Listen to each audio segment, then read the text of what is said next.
వ్యక్తదీని భూతాని వ్యక్తమధ్యాని భారత అవ్యక్త నిధనాన్యేవ తత్ర క పరిదేవన తత్ర క పరిదేవన. ఓ అర్జున, ప్రాణికోట్లన్నీ కూడా పుట్టుకోపూర్వం కంటికి కనపడవు. పుట్టిన తర్వాత తన దేహంతో కనపడుచుండును.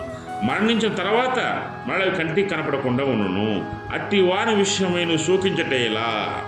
మొదట కనపడక మరలా కనపడి తిరిగి అంతరించిపోయి భ్రాంతి రూపములై ఆ దేహముల కొరకై దుఃఖింపలేనని భావము.